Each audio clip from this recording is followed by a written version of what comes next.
बृहन्मुंबई महानगरपालिका पुन्हा एकदा नागरिकांच्या जीवाशी खेळते आहे। पश्चिम विभागात यारी रोड समोर स्वातंत्र्य सेनानी जनार्दन रामा पाटील क्रीडांगणाजवळील रस्ता अचानक खचला आणि त्यात एक टेम्पो अडकला। वाहन चालक सांगतात की या ठिकाणी केवळ वर डांबर टाकून काम उरकलं गेलं होतं। रस्त्याखालील भागात योग्य मजबूतीकरण न केल्यामुळे हा प्रकार घडला। हे काम काही दिवसापूर्वी झालं होतं, पण केवळ वरून डांबर टाकलं होतं, खाली काही मजबूतीकरण नव्हतं। टेम्पो चालवत असताना अचानक रस्ता खचला आणि गाडी खाली गेली। तुम्ही पाहू शकता की कशा पद्धतीची महानगरपालिकेचा जो कारभार आहे तो सुरू आहे। या ठिकाणी तुम्ही पाहताय की कशा पद्धतीने ही जी गाडी आहे हे मध्यभागी असलेला जो रस्ता आहे तो खोदून ठेवलेला होता आणि यामध्ये ही गाडी अडकलेली आहे। तुम्ही पाहू शकता पूर्ण टायर जे आहे हे गाडीचं आतमध्ये गेलेली आहे आणि या ठिकाणावर तुम्ही पाहताय की अगोदर ही काही गाडी गेलेली आहे, त्या अनुषंगाने जो हा वाहन चालक आहे ते हा त्याच दिशेने जात होता आणि अचानक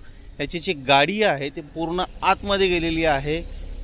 पण वाहन चालक जो आहे तो सुखरूप आहे, पण गाडी तुम्ही पाहू शकता कशा पद्धतीचं हे आतमध्ये पूर्ण घुसलेली आहे। म्हणजे आज या ठिकाणी एक जीवितहानी होऊ शकली असती अशा पद्धतीचं के पश्चिम विभागाचे जे अधिकारी आहेत त्यांचा जो कारभार आहे हा अशा पद्धतीने चालू आहे।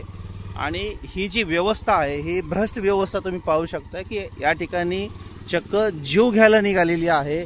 हा रस्ता कोणी सांगू शकतं की सुसज्ज या ठिकाणी दिसतोय, पण अशा पद्धतीचा एक या ठिकाणी खड्डा आहे तो नेमका कशासाठी खोदून ठेवला होता ते कोणाला माहिती नाही आहे। आणि या ठिकाणी हे बॅरिकेड्स जे आहे ते लागलेले आहेत।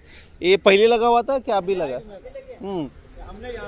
हां, आणि हे जे बॅरिकेड्स आहेत या ठिकाणी बॅरिकेड्स सुद्धा लावण्यात आलं नव्हतं।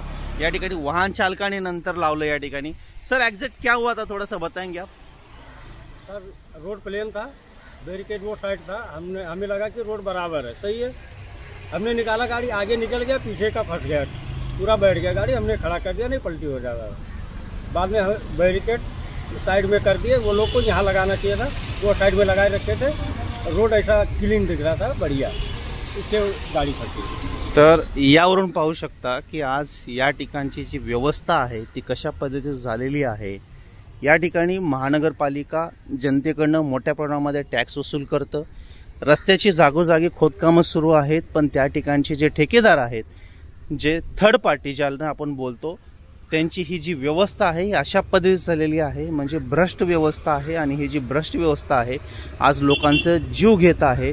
त्याच्यामध्ये तुम्ही पाहताय की आता ही पावसाळा आहे, पावसाळ्यामध्ये अनेक ठिकाणी अशा पद्धतीचं खोदून ठेवलेलं आहे आणि त्या ठिकाणी अशा पद्धतीच्या घटना वारंवार घडत आहेत। तर कुठेतरी महानगरपालिकाचे जे के पश्चिमचे या ठिकाणचे सहाय्यक आयुक्त आहेत त्यांनी या गंभीर बाबीची दखल घेणं गरजेचं आहे आणि नागरिकांना कुठेतरी सुसज्ज रस्ते देणं हे त्यांची जबाबदारी आहे आणि ही जबाबदारी ते पार पाडतील का हे पाहावं लागेल। तर अशाच प्रकारच्या निर्भीड बातम्या पाहण्यासाठी पहा जागृत, रहा जागृत।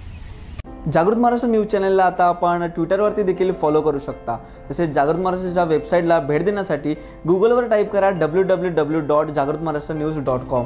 तसेच जागृत महाराष्ट्राला ट्विटर, इंस्टाग्राम, फेसबुक आणि यूट्यूबला फॉलो करा। तसेच बातम्यांना लाईक आणि शेअर करायला विसरू नका। धन्यवाद।